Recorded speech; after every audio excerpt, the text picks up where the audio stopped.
성 어거스틴이 바닷가를 거닐면서 삼위일체 교리에 대한 깊은 고심을 하게 됩니다. 그런데 그때 마침 바닷가에서 모래 웅덩이를 하나 만들어 놓고 오목한 조개 껍질을 가지고 바닷물을 퍼담는 한 소녀를 발견하게 됩니다. 신기하기도 하고 우습기도 하고 소녀에게 물었습니다. 얘야, 너 지금 뭐라고 있는 중이냐? 자기를 열중하고 있던 소년이 고개를 빼꼼히 내밉니다. 그리고 위에 있는 어거스틴을 바라보면서 이렇게 말하는 겁니다. 예, 여기 있는 지중해 바닷물을 갖다가 지금 모래 웅덩이에 옮기는 중인데 바닷물을 여기에 다 담으려고요. 그 이야기를 들을 때 참 어리석은 아이다 이런 생각이 드는데 마침 그때 머릿속에 깨달음이 옵니다. 바로 내가 어린아이와 같다. 아주 조그만 정신세계 속에 그 위대하신 능력을 가진 하나님을 갖다 가두려고 하는 그 생각이 자신의 생각이었기 때문에 순간 그는 무릎을 딱 찌게 됩니다. 아, 내가 이런 존재였구나. 내가 이런 생각을 하고 있었구나. 여러분, 마른 막대기에서 싹이 나게 하시고 이 일을 통해서 하나님의 뜻을 계시했던 그 하나님 앞에 우리는 겸허할 수밖에 없습니다. 겸손히 그 하나님 앞에 무릎을 꿇을 수밖에 없습니다. 인간의 생각으로 하면은 도저히 일어날 수 없을 것 같은 그런 일들이 하나님의 손 아래서는 아무것도 아닌 것처럼 일어나는 걸 바라보게 될 때 인간의 한없는 연약함 그리고 하나님의 무한하신 능력 이걸 우리는 깨달을 수가 있습니다. 여러분, 오늘은 삼위일체 주일입니다. 성경에 보니까 삼위일체라고 하는 말은 그 어디에도 없습니다. 근데 왜 삼위일체 주일일까요? 근데 삼위에 관한 말씀은 성경 곳곳에 증거되고 있습니다. 가령 창세기 1장 26절 가운데 보면 자, 우리가 이렇게 말하죠. 자, 우리의 모양을 따라 우리의 형상대로 그러니까 하나님이 이르시되 우리의 모양을 따라 우리의 형상대로 우리가 사람을 만들고 바다의 고기와 공중의 새와 육축과 온 땅과 땅에 기는 모든 것을 다스리게 하자. 여기 보니까 삼위입니다. 성부, 성자, 성령. 그래서 우리라고 말합니다. 자, 그런가 하면 신약 성경의 마태복음 28장 19절 이하에 보니까 하늘과 땅의 모든 것을 내게 주었으니 그러므로 너희는 가서 모든 민족으로 제자를 삼아 아버지와 아들과 성령의 이름으로 세례를 베풀고 내가 너에게 분부한 모든 것을 가르쳐 지키게 하라. 아버지와 아들과 성령의 이름으로 세례를 베풀고 바로 무슨 얘기입니까? 성삼위 하나님이 여기에 등장하고 있는 걸 보게 됩니다. 특별히 삼위 하나님, 오늘 삼위일체 주일인데 이 삼위 하나님에 관한 말씀을 전하려고 하는데 이 말씀을 듣는 가운데 하나님의 음성이 들려오는 복된 시간 될 수 있기를 주의 이름으로 부탁을 드립니다. 자, 먼저 여기 보니까 성부 하나님께 찬송할 이유에 대해서 3절에 이렇게 말씀해 주고 있습니다. 찬송하려다 하나님 곧 우리 주 예수 그리스도께 아버지께서 하늘에 속한 모든 신령한 복을 우리에게 주시되 이렇게 말씀해 주고 있습니다. 자, 우리가 찬송할 이유가 어디에 있느냐? 모든 신령한 복을 하나님께서 우리에게 주셨기 때문이다. 본문이 이걸 말씀해 주고 있는데 성경에 보니까 복에 관한 말씀이 많이 등장을 합니다. 우리 한국 사람도 복을 대단히 좋아합니다. 어릴 적에 보면 수저에도 복자가 쓰여져 있습니다. 한자로. 그리고 이불에도 보면은 복이라고 하는 글자가 새겨져 있습니다. 그만큼 우리가 복을 좋아하는 그런 민족인데 성경에도 보니까 복에 관한 말씀이 많이 등장하고 있습니다. 구약의 복을 보면 구체적으로 어떤 걸까 하고 들여다보니까 외적인 복을 말하고 있습니다. 그러니까 구약의 복을 이렇게 쭉 보게 되면 건강이라든지 물질이라든지 뭐 이런 데 대해서 대단히 관심이 많은 걸 보게 됩니다. 그래서 여러분 재물, 건강, 자손 이런 외적인 복을 갖다 강조를 해주고 있는데 신약에 보니까 특별히 예수님께서 마태복음 5장 가운데 예수께서 산에 올라간지니 제자들이 나온지라 입을 열어 가르쳐 이르시되 그러면서 심령이 가난한 자는 복이 있나니 애통하는 자는 복이 있나니 온유한 자는 복이 있나니 의에 두리고 목마른 자는 복이 있나니 긍휼히 여기는 자는 복이 있나니 마음이 청결한 자는 복이 있나니 뭐 이렇게 쭉 8가지 복을 말씀해 주고 있어요. 그 8가지 복을 말씀을 쭉 해주고 난 다음에 이제 나중에 그 결론을 말씀하게 되는데 여러분 여기서 말하는 8가지 복은 뭘까요? 외적인 것보다는 내적인 복입니다. 신령한 복을 말하고 있습니다. 그런가 하면 오늘 본문의 사도 바울도 복에 관한 말씀을 하게 될 때 하늘에 속한 복을 말하게 됩니다. 땅에 있는 복이 아닙니다. 하늘에 속한 복, 보이지 않는 복, 이 복을 지금 말하고 있는데 그 복은 뭘까? 먼저는 창세전에 그리스도 안에서 우리를 택하셨다는 겁니다. 창세전에 그리스도 안에서 우리를 선택하셨다. 이게 선택이라고 하는 게 얼마나 큰 복이냐. 그래서 여러분 요한복음 보게 되면 이렇게 말씀해 주고 있습니다. 자, 요한복음 15장 16절에 보니까 너희가 나를 택한 것이 아니고 내가 너희를 택하였나니. 주체가 하나님이십니다. 주체가 그리스도이십니다. 우리가 선택한 게 아니고 그분께서 우리를 선택해 주셨다. 이렇게 말씀해 주고 있습니다. 택하였다. 언제요? 창세전에 모든 천지 만물을 말씀으로 창조하기 이전에 하나님께서 우리를 이미 선택하셨다. 꼭 집어서 너는 내 것이라고 선택했다. 바로 그와 같은 말씀을 우리에게 들려주고 있습니다. 그러니까 여러분 그 은혜를 생각할 때 우리가 찬송하지 않을 수 없다는 거지요. 그리고 두 번째는 뭐냐면 우리로 사랑 안에서 그 앞에서 거룩하고 흠이 없게 하시려고. 이 세상에 그 어느 누구도 거룩한 사람 없습니다. 흠이 없는 사람이 없습니다. 다 흠이 있습니다. 거룩할 수가 없습니다. 근데 하나님께서 우리를 하나님의 자녀 삼아 주시고 거룩하게 구별해 주십니다. 그리고 흠이 없는 자녀가 될 수 있도록 하나님께서 그렇게 만들어 가신다는 거예요. 서서히 나를 만들어가는 성화의 과정에 나를 이르게 하시고 나중에는 영화롭게 하시는 그 놀라운 은혜를 생각할 때 우리가 찬양하지 않을 수가 없다. 그러니까 하나님께서 하시는 바로 우리를 구별하시는 거예요. 그리고 거룩하게 우리를 만들어가는 것. 흠이 없게 우리를 만들어가는 것. 그래서 하나님 앞에 설 만한 자격 있는 그런 그 존재로 만들어 가신다. 본문은 그걸 우리에게 말씀해 주고 있습니다. 5절 말씀 보니까 그 기쁘신 뜻대로 우리를 예정하사 예수 그리스도로 말미암아 자기의 아들들이 되게 하셨으니 이렇게 말씀해 주고 있는데 로마법에 보게 되면 양자가 있습니다. 양자의 법이죠. 여러분 우리나라도 양자라는 그 제도가 있는데 일단 그 집에 양자로 들어가게 될 때 어떤 일이 있을까? 적자와 똑같은 권세가 자신에게 주어지게 됩니다. 다 똑같은 거예요. 그리고 또 한 가지는 여러분이 이제 적자와 똑같은 권세가 주어질 뿐 아니라 상속권이 자신에게 주어지게 됩니다. 재물에 대한 상속권. 그리고 아버지의 영광을 자신이 다 차지할 수가 있다는 거지요. 우리는 여러분 하나님의 양자가 되었습니다. 하나님의 양자가 된다는 게 어떤 의미가 있습니까? 우리는 하나님의 양자가 되어서 자녀됨의 특권을 다 얻게 되었습니다. 자녀로서의 특권. 그리고 하나님 나라 기업을 상속받을 수 있는 상속권이 우리에게 주어지게 되었습니다. 그리고 이 세상 살아가는 동안에 이 세상에서 하나님의 보호를 받게 되고 하나님의 복을 받을 수 있는 그런 특권을 누리고 살기 때문에 우리가 이 크신 하나님의 사랑을 어찌 찬양하지 않을 수 있겠느냐. 그러면 반드시 그 하나님의 사랑을 생각하고 하나님께 감사와 찬송과 영광을 돌리는 그런 존재가 되었다는 거지요. 미국의 구두쇠 가운데 구두쇠가 바로 해티 그린이라고 하는 도파입니다.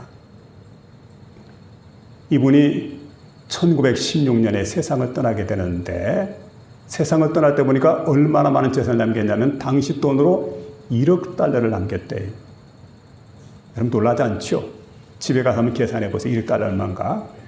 자, 근데 1억 달러를 남기고 세상을 떠나게 되었는데 근데 이 도파가 돈을 어디에 남겼을까 하고 보니까 그 침상 밑에다가 장롱 밑에다가 아주 수북히 쌓아놓고 자신은 쓰지 못하고 모으기만 해놓고 세상을 떠나버린 거예요. 평생 오토밀 죽을 먹게 됩니다. 그리고 가스가 아까웠기 때문에 겨울에 냉방에서 생활하면, 여러분 너무 냉방에 생활하지 마세요. 감기 걸리고 폐렴 오게 되면 더 돈이 많이 들어요.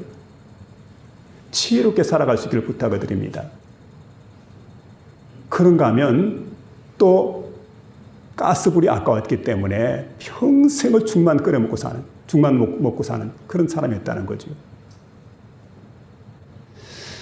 그런가 하면 아들이 독자인데 어느 날 다리를 다치 않고 집에 들어왔습니다. 그럼 당장 병원에 가야 되잖아요. 병원비가 아까운 거예요. 그 많은 돈을 가지고 있으면서. 그래가지고 병원에 데려가지 않고 무료 진료소를 찾아서 이곳저곳 전전긍긍하다가 그만 그 아들이 그 추운 엄동설 안에 한쪽 다리를 자르게 되었습니다. 그러니까 여러분, 돈이라고 하는 게 이 사람에게 복을 주는 게 아니에요. 돈 자체가 저주였던 거지요. 우리는 어떻습니까? 돈이 내게 복을 갖다 줍니까? 아니면 저주를 갖다 줍니까? 어떻게 생활해야 되겠어요? 그래서 우리가 이 세상 살아갈 때 여러분 지혜롭게 살아야 될 필요가 있습니다.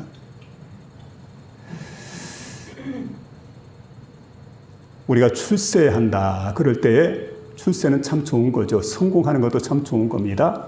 근데 가정을 살펴볼 때 출세하고 난 다음에 어렵게 되는 경우가 있습니다. 아버지가 출세했는데 아들이 어렵게 되는 경우. 역대 정권을 제가 헤아려 봤습니다. 여러분 생각해 보세요. 박정희 대통령, 전두환 대통령, 김영삼 대통령, 김대중 대통령, 네 분의 공통점이 있습니다. 하나는 대통령이 됐다는 거죠. 또 하나는 자식들이 불행하게 되었다는 거예요. 이 사람 예의가 없습니다. 아주 훌륭한 그런 대통령이었고 통치를 잘했을지 모르겠지만 그러나 문제는 자녀들이 불행하게 되었다는 거죠. 그러니까 여러분, 우리가 부모에게도 그 복이 중요하지만 자손들에게 복이 물려가야 되지 않겠습니까? 자기의 복이라고 하는 것은 대대로 우리가 복되게 살아가야 되게 되는데, 근데 부모는 복을 받은 것 같은데 자녀가 이렇게 어려움을 당하게 되는 것, 이건 진정한 복이라고 볼 수 없기 때문에 복은 누려야 복이다. 그럼 이런 복을 누가 주시는 겁니까? 하나님 여호와께서 우리에게 복을 주시는 겁니다. 근데 그 복 가운데 어떤 복이 진정한 복인가 할 때는 여러분 그리스도 예수를 믿어서 하나님의 자녀가 되게 됩니다. 그리고 천국을 상속받게 됩니다. 영생 복락이 내게 주어지게 됩니다. 그리고 여러분 영원한 천국에서 하나님께 소망을 두고 하나님 안에 살아가다가 세상을 떠나서 영원한 하나님 나라 가게 될 때 착하고 충성된 종으로 내가 인정받을 수 있다고 하는 이것만큼 큰 복이 세상에 어디에 있겠습니까? 세상에서 물질적인 복을 갖다가 누리지 못한다 해도, 건강의 복을 내가 누리지 못한다 해도, 그리고 세상에서 출세하는 복을 내가 누리지 못한다 해도 진정으로 복이라고 하는 것은 뭘까? 하늘에 속한 신령한 복을 받게 되는 사람, 이런 사람이 진정한 복을 받는 사람인데 하나님 아버지께서 주시는 복입니다. 이 복을 받아 누리는 저와 여러분 모두가 될 수 있기를 주의 이름으로 부탁을 드립니다. 두 번째는 성자 예수께 찬송할 이유에 대해서 말씀해 주고 있는데 7절에 보니까 우리는 그리스도 안에서 그 은혜의 풍성함을 따라 그의 피로 말미암아 구속 곧 속량함을 받았다. 이렇게 말씀해 주고 있는데 여기 속량이라고 하는 단어가 나오게 됩니다. 속량은 뭘까요? 속량이라고 하는 것은 다시 사게 되었다, 이런 뜻이 있습니다. 값을 치르고 다시 산다. 그리고 다시 사서 자유를 준다. 이중적 그런 의미가 있는데, 자, 속량이라는 게 바로 이런 겁니다. 예전에 노예들이 많았던 시절, 로마 시대 때는 정말 수없이 많은 노예가 있었고 노예는 신분을 상징하게 됩니다. 그런데 그 많은 노예들이 어떻게 생기느냐? 정복지, 전쟁을 일으켜가지고 전쟁에서 승리를 거두게 되면 그 나라에 있는 사람들 다 노예로 잡아와요. 그래서 이제 노예 시장에서 고가로 이 사람들이 팔려나가게 되는데, 여러분, 아주 비싼 가격으로 어떤 사람이 노예를 샀습니다. 그리고는 그에게 이렇게 말하는 거예요. 넌 이제부터 자유다. 자유롭게 살아라. 부디 행복하게 살아다오. 여러분, 만약 이런 사람이 있다고 한다면 얼마나 마음속에 기쁨이 넘치겠어요? 얼마나 감격적이겠습니까? 근데 실질적으로 로마에는 그런 자비를 베푸는 사람이 있었답니다. 그래서 노예시장에 가서 고가의 돈을 들여가지고 노예를 사고, 그리고 난 다음에 그에게 자유를 선포합니다. 나가서 자유롭게 살아라고. 행복하게 살아라고. 이걸 가리켜서 뭐라고 합니까? 이게 바로 속량이라는 거예요. 그리스도 예수께서 우리에게 이런 속량의 은혜를 베풀어 주었습니다. 도저히 우리가 하나님 앞에서 은혜 받을 수 없는 그런 존재였음에도 불구하고 그리스도 예수께서 우리에게 은혜를 베풀었어요. 우리에게 사랑을 베풀었어요. 그리고 그의 피로 우리를 값주고 사셨다는 거죠. 우리를 피로 값주고 사셨을 뿐 아니라 그런 우리에게 우리 주님께서 여러분 너는 이제부터 자유다. 자유롭게 살아라. 부디 행복하게 살아다오. 이렇게 우리가 말씀하고 계시는 겁니다. 이런 속량의 은혜를 받고 살아가는 저와 여러분 다 될 수 있기를 주의 이름으로 부탁을 드립니다. 우리가 그런 존재가 되었다는 거죠. 히틀러가 통치했던 2차 대전 당시 독일에 아주 충성스러운 신복이 하나 있었습니다. 알베르트 슈베르라는 사람입니다. 얼마나 이 사람이 충성스러운 신복이었던지 그는 이제 굉장히 그 머리가 좋은 사람입니다.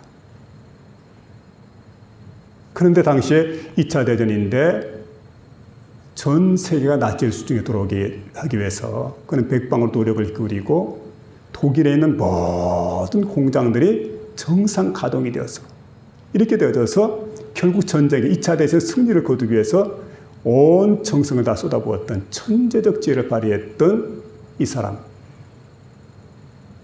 그런데 결국 전쟁은 독일이 참패를 했습니다. 2차 대전은 끝이 났습니다. 그리고 전범들이 재판에 회부돼가지고 24사람의 전범이 이렇게 재판을 받게 되는데 그 중에 자신이 재판을 받게 됩니다. 대부분의 23사람이죠. 전범들. 이 사람들 재판하게 돼 모두가 다 혐의를 부인하게 됩니다.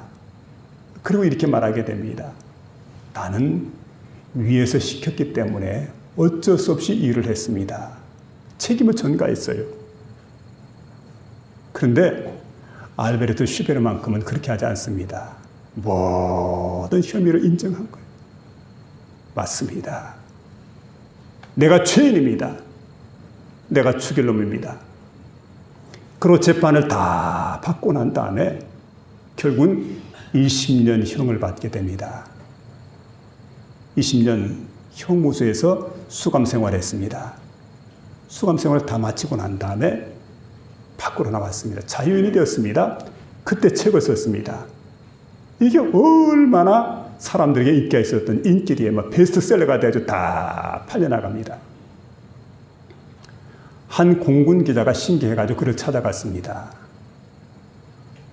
당신은 당신의 책 서두에서 처음에 책을 갖다 기록할 때 나는 엄청난 죄인이라고, 그 내 죄는 도저히 용서받을 수 없다고, 그리고 용서받아서도 안 된다고 그렇게 이야기를 했는데 지금도 그 주장이 똑같습니까? 그랬더니 그가 아주 괴로운 표정을 지으면서 이렇게 말하게 됩니다. 나는 20년 형무소에서 내 죄에 대한 형벌을 다 치렀습니다. 그리고 자유인이 되었습니다. 그렇다고 내가 죄에서 해방된 건 아니라고 생각합니다. 왜냐하면 나 한 사람 때문에, 우리 전범자들 때문에 수백만의 사람들이 죽임을 당했습니다.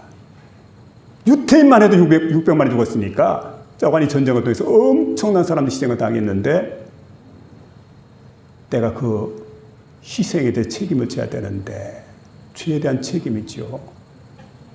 책임을 다 감당할 길이 없고, 그리고 내가 자유의 몸이 되었다고 하지만 나는 거기에 대해서 대가를 치러야 된다고 생각을 합니다. 참 얼마나 그 마음이 괴로운지 모르죠. 그는 여러분 죄책감에서 자유할 수가 없었습니다.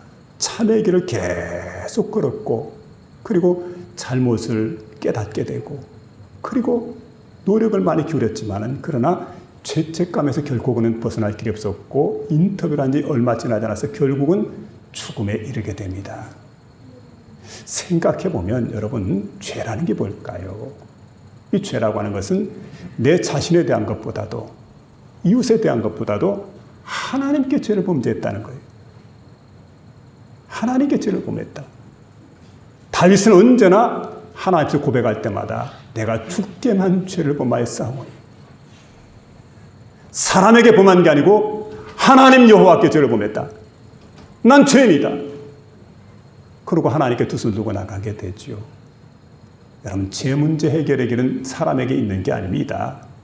하나님께 죄 문제 해결의 길이 있다는 사실을 믿으며 나가시길 바랍니다. 우리 주님께서는 우리의 죄값 때문에 십자가를 져야 했습니다. 그리고 피 흘려 돌아가셨습니다. 그리고 그 피값으로 저와 여러분을 구원해 주셨다는 거지요. 용서해 주었다는 겁니다. 그러므로 주께서 우리가 말씀해 주잖아요. 오라 우리가 서로 변론하자. 너희 죄가 주홍 같을지라도 눈과 같이 휘어질 것이요 진홍같이 붉을지라도 양털같이 희게 되리라. 뭘 통해서 가능합니까? 그리스도 예수의 십자가 보혈을 통해서 가능하다는 사실을 믿으며 살아갈 수 있는 저와 여러분 되시길 바랍니다. 그러므로 이제 그리스도 예수 안에 있는 자에게는 결코 정죄함이 없나니 이는 그리스도 예수 안에 있는 생명의 성령의 법이 죄와 사망의 법에서 너희를 해방하였음이니라. 여러분 해결책은 하나님께 있어요. 해결책은 우리 주 예수님께 있는데 그 예수님께서 우리의 모든 죄 문제를 해결해 주기 위해서 십자가상에 못 박혀 돌아가시고 죄값을 다 치렀다는 저를 믿는 자마다 멸망치 않고 영생을 얻게 되는 그런 복된 역사가 나타난다는 사실을 깨닫고 성자 예수님께 찬양으로 영광 돌리는 저와 여러분 모두가 될 수 있기를 주의 이름으로 부탁을 드립니다. 세 번째는 성령께 찬송해야 된다 말씀인데 11절 보니까 그 안에서 너희도 진리의 말씀 곧 너희 구원의 복음을 듣고 그 안에서 또한 믿어 약속의 성령으로 인치심을 받았느니라. 세 가지를 말씀합니다. 첫째로는 진리의 말씀 곧 구원의 복음을 듣게 하셨다. 그러니까 이거 여러분 성령께서 마음을 열어주실 때 우리가 하나님 말씀을 듣게 됩니다. 하나님 말씀을 어떻게 들립니까? 성령께서 마음을 열어주실 때. 오늘 시간도 마찬가지로 저와 여러분 마음을 성령께서 열어주시고 하나님의 음성을 듣게 되는 복된 시간 되시기를 부탁을 드립니다.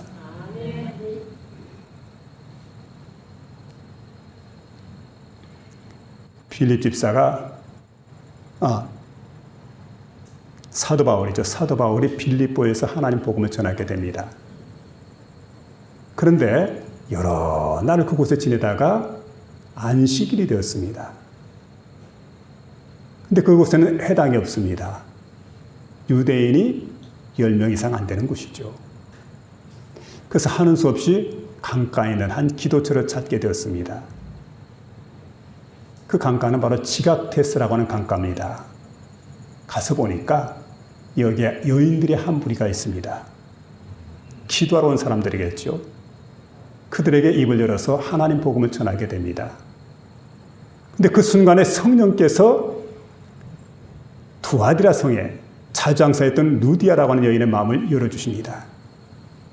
그랬더니 그 말씀을 듣고 깨닫게 되고 그리고 예수를 믿고 바울을 따르게 됩니다.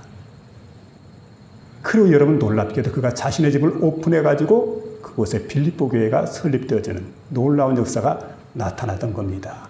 여러분 하나님 말씀은 어떻게 들려오느냐? 성령께서 마음을 감동시킬 때 그때 하나님 말씀이 들려온다는 사실을 믿으며 나가는 저와 여러분 되시길 바랍니다. 그 다음 두 번째 이게 보니까 복음을 믿게 하신다는 거죠. 그 안에서 또한 믿어 이렇게 말씀해 주고 있습니다. 믿어. 근데 여러분 성령님이 하신 일이 바로 뭐냐면 성경을 읽을 때에 또 하나님 말씀을 들을 때 어떻게 합니까? 그 말씀이 이해가 되게 만들어주시고 깨달아지게 만들어주시고 감동되게 만들어주시고 감화를 시켜준다는 거예요. 그러니까 하나님 말씀은 저절로 아는 게 아니고 성령의 역사를 통해서 하나님께서 어떤 분인지, 예수 그리스도의 십자가 부활의 사건이 뭘 내게 의미하는지, 그리고 그분의 희생, 그분의 십자가 사건, 이걸 우리에게 자세히 깨닫게 해주는 게 바로 성령의 역사입니다. 그리고 영원한 하나님의 나라에 대해서, 심판에 대해서, 그리고 천국의 진리에 대해서 깨닫게 해주는 분, 바로 누구냐면 성령께서 하시는 일이에요. 성령이 내 마음속에 들어올 때 내가 이런 사실을 깨닫게 된다는 거죠. 빌립 집사가 이디오피아 내시에게 복음을 전한 적이 있습니다.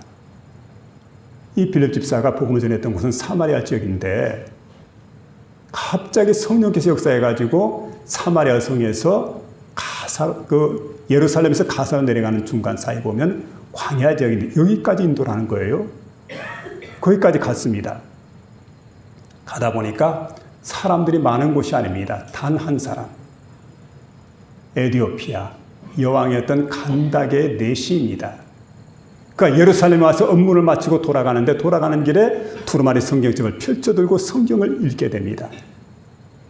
그래 지나가다가 그를 만나게 되고 그에게 묻게 됩니다. 당신 지금 보니까 성경을 읽는 것 같은데 성경 어디에 있습니까? 이사야서 53장이라고. 읽는 말씀을 깨닫습니까? 깨닫지 못한다고. 이때 그 마차 위로 빌립 집사가 올라가게 됩니다. 그리고 성경을 자세히 풀어주게 되죠.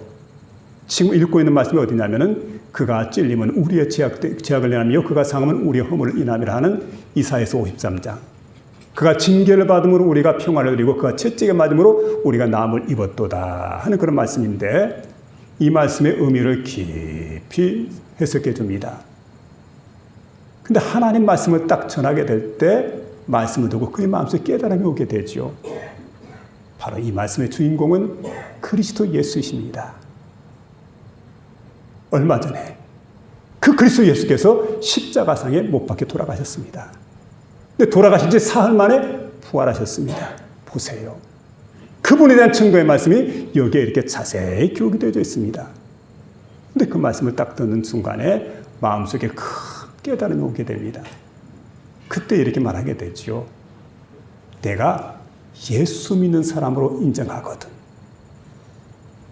마음속에 깨달았을 뿐만 아니라 예수 그리스도를 영접했거든요. 예수 믿는 사람이 되었어요. 자, 여기 물이 있는데 나에게 세례를 베풀어 달라고. 그에게 세례를 베풀었습니다. 고국에 돌아갔습니다. 그 이디오피아 사람들에게 하나님 복음을 전하게 됩니다. 여러분, 물론 이 사람들은 구약 성경을 믿고 있습니다. 솔로몬 시대 때 이디오피아에 있던 스바 여왕이 이웃까지 와가지고 하나님 복음을 받고 돌아갔어요. 구약은 알고 있지만 신약을 모릅니다. 예수님이 누구인지를 모릅니다. 그들에게 복음을 전하게 되고, 여러분, 이디오피아라고 나라가 수천 년 동안 예수 믿는 나라예요. 지금도 기독교 국가입니다. 이디오피아 정교회. 이게 바로 그들의 국교회예요. 여러분, 이때 하나님 복음을 전하게 되고 그 복음이 다른 사람에서 계속해서 증거되어지게 되고 수천 년 동안 복음을 믿는 민족이 되고 지금도 1억의 인구를 가진 나라입니다. 이 사람들 가운데 50% 이상이 예수를 믿는 사람이라고 한다면 여러분, 얼마나 여러분 귀한 일을 행했습니까? 이 일을 하신 분이 누굽니까? 성령께서 일을 하셨다. 본문은 이걸 우리에게 깨닫게 해주고 있습니다. 세 번째에 보니까 인치심을 받게 한다는 거죠. 약속의 성령으로 인치심을 받았느니라. 성령은 인치심 역할을 합니다. 고린도후서 1장 22절에 보니까 저가 또한 우리에게 인치시고 보증으로 성령을 우리 마음에 주셨느니라. 인을 친다는 건 뭘 얘기하냐면 소유를 의미합니다. 어떤 분이 어머니가 87세인데 병원에 가게 되었답니다. 입원해서 진료를 하고 있는데 결과가 나타난데 보니까 부분 치매가 온 거예요. 근데 이상하게도 최근에 일어난 일을 갖다 기억하지 못합니다. 제일 큰 문제가 이런저런 문제가 있지만 그중에 한 가지가 뭐냐면 어머니가 통장을 가지고 있는데 통장을 어디에 두었는지 도장이 어디에 있는지 그 비밀번호가 뭔지 아무것도 모르더래요. 자식 입장에 답답하잖아요. 아하, 이참에 내 앞으로 좀 통장을 옮겨둬야 되겠다. 그러고는 이제 통장을 자기 앞으로 이렇게 옮겨두려고 하는데, 근데 그 얘기를 하니까 그냥 옮길 수 없다는 거죠. 어떻게 옮길 수가 있겠느냐? 위임장을 해가지고 와라. 그러니까 자매 모두에게 위임장을 다 받아가지고 오면은 통장을 옮길 수 있다고. 그러니까 도장만 있으면 괜찮은데 도장이 없으니까 이런 어려움이 있는 거예요.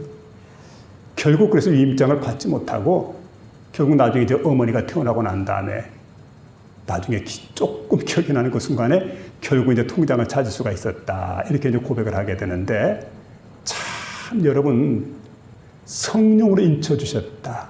도장 찍는다는 게 얼마나 중요한지 모르지요. 도장은 권세가 있어요.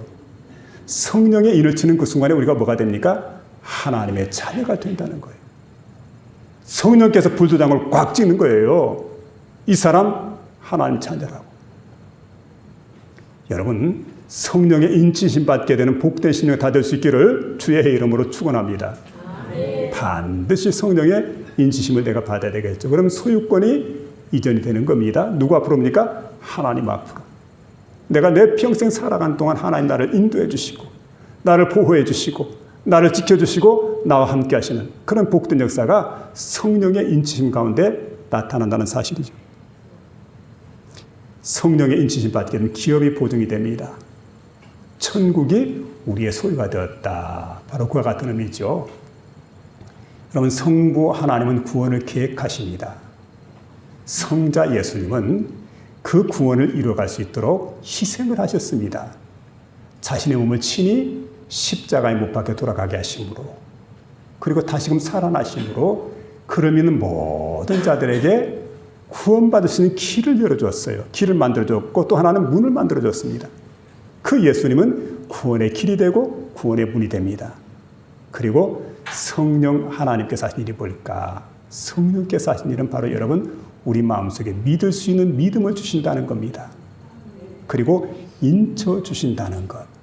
그래서 여러분 보호를 받고 인도를 받고 영원한 하나님 나라에 이르게 되었으니 여러분 바로 이와 같은 복된 심령으로 날마다 삼일째 하나님을 찬양하고 하나님께 영광 돌리며 살아가는 복된 심령 다 될 수 있기를 주의 이름으로 축원합니다.